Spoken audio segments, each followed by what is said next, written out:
నమస్తే, welcome to mega 9 TV. నేను సింధు. రోగికి ఉన్న రోగాన్ని నయం చేసేది ఔషధం. ఆ ఔషధమే విషమైతే అది కూడా చిన్నారుల ప్రాణాలను తీస్తే ఆ తల్లిదండ్రులకు ఎంత కడుపు కోతనో కదా. భారత్ లో ఇదే జరుగుతోంది. చిన్నారులకు దగ్గును తగ్గించేందుకు వాడుతున్న కోల్డ్ డ్రిప్, రెస్సీ ఫ్రెష్, టిఆర్ సిరప్లు వారి ప్రాణాలను బలి తీసుకుంటున్నాయి. ఇప్పటి వరకు దాదాపు 22 మంది చిన్నారులు ఈ సిరప్లు తాగి చనిపోయారు.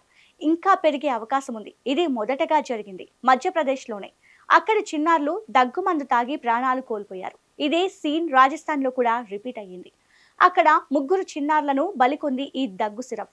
ఈ తప్పు ఎవరిది? తయారు చేసిన కంపెనీదా, రాసిన వైద్యులదా? ఇప్పుడు దీని గురించే దేశవ్యాప్తంగా చర్చ నడుస్తోంది. మధ్యప్రదేశ్ లో పలువురు చిన్నారుల మరణాలకు కారణమైన కోల్డ్ డ్రిప్ దగ్గు సిరప్ ను తయారు చేసే చెన్నైలోని శ్రేసన్ ఫార్మా కంపెనీ యజమాని రంగనాథన్ ను పోలీసులు అరెస్ట్ చేశారు. తప్పించుకు తిరుగుతున్న అతడిని మధ్యప్రదేశ్ నుంచి వచ్చిన సిట్ అధికారుల బృందం తమిళనాడు పోలీస్ సాయంతో బుధవారం అర్ధరాత్రి అదుపులోకి తీసుకుంది. ఇక రాజస్థాన్ లో దగ్గు సిరప్ తాగిన మరో 3 పిల్లలు మరణించారు. సికార్ జిల్లాలో డెక్సిట్రో మెథార్పిన్ లిప్యూడ్ కలిగి ఉన్న కాప్ సిరప్ తాగిన పిల్లలు తీవ్ర అస్వస్థతకు గురై ఐసీయూలో చేరారు. రాజస్థాన్ ప్రభుత్వం సత్వర చర్యలు చేపట్టింది. మందుల నాణ్యత ప్రమాణాల విషయంలో అలసత్వం చూపారనే కారణంపై డ్రగ్ కంట్రోలర్ రాజారాం శర్మను విధుల నుంచి సస్పెండ్ చేసింది. జైపూర్ కు చెందిన కేసన్స్ ఫార్మా కంపెనీ తయారు చేసిన 19 మందులు, ముఖ్యంగా డెక్సిట్రో మెథార్పన్ కలిగి ఉన్న కాప్ సిరప్ల పంపిణీని పూర్తిగా ఆపేసింది.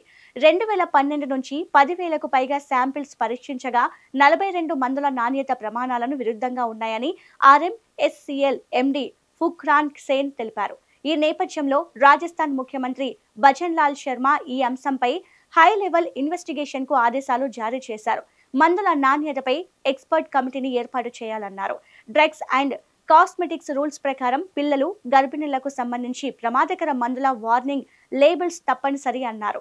అటు కేంద్రం 2021 అడ్వైజరీ ప్రకారం 4 ఏళ్ల లోపు పిల్లలకు డెక్స్ట్రో మెథార్ఫిన్ ఇవ్వొద్దని పునరుద్ఘాటించింది. తమిళనాడులో cold drip cough syrup diethylene glycol కలుపుతున్నారని ల్యాబ్ టెస్టులు నిర్ధారించాయి. దీంతో కాంచీపురంలోని శ్రేసన్ ఫార్మా ప్రొడక్షన్ ను ఆపేసి లైసెన్స్ రద్దు చేసేందుకు షోకాజ్ నోటీసులు జారీ చేశారు.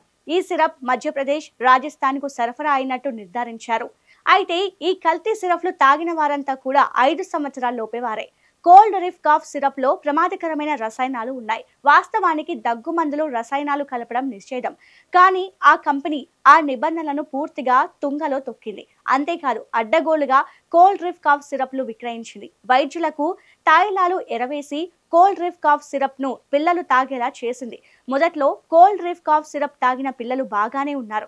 ఆ తర్వాత అందులో ఉన్న రసాయనాలు వారి శరీరాల మీద ప్రభావం చూపడం మొదలుపెట్టాయి. దగ్గు తగ్గడం మాట అటుంచితే చివరికి వారి ప్రాణాలు పోయాయి. 2022లో మన దేశం నుంచి cold drip cough syrup Gambia దేశానికి ఎగుమతి అయ్యాయి. ఇక్కడ దాదాపు డజన్ మంది పిల్లలు చనిపోయారు. అయినప్పటికీ ఆ దారుణం నుంచి మన దేశం పాఠాలు నేర్చుకోలేదు. దానికి తోడు ఔషధాల తయారీలో వ్యవస్థాపరమైన లోపాలు ప్రజల ప్రాణాలను ఎలా తీస్తున్నాయో ఈ ఉదంతం బయటపెట్టింది. దీనిపై జ్యుడిషియల్ ఎంక్వైరీ నిర్వహించాలని సుప్రీంకోర్టులో ప్రజా ప్రయోజన వ్యాజ్యం దాఖలైంది. కోల్డ్ డ్రిప్ కాఫ్ సిరప్ విషయంలో అడుగడుగున ప్రభుత్వం నిర్లక్ష్యం కనిపిస్తోందని పలువురు విశ్లేషకులు అంటున్నారు. మధ్యప్రదేశ్ ప్రభుత్వం ఈ కంపెనీకి విచ్చలవిడిగా అనుమతులు ఇచ్చింది.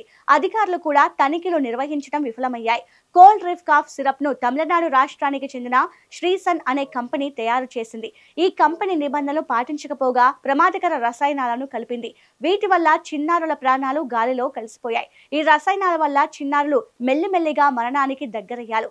పిల్లల ప్రాణాలు పోవడంలో అధికారులు, ప్రభుత్వం, శ్రీసన్ వైద్యులు అందరూ భాగస్వాములేనని టాక్ కూడా వినిపిస్తోంది. ఇప్పటికైనా ఆ కంపెనీపై చర్యలు తీసుకొని చనిపోయిన పిల్లల కుటుంబాలకు పరిహారం చెల్లించాలని డిమాండ్లు వ్యక్తమవుతున్నాయి.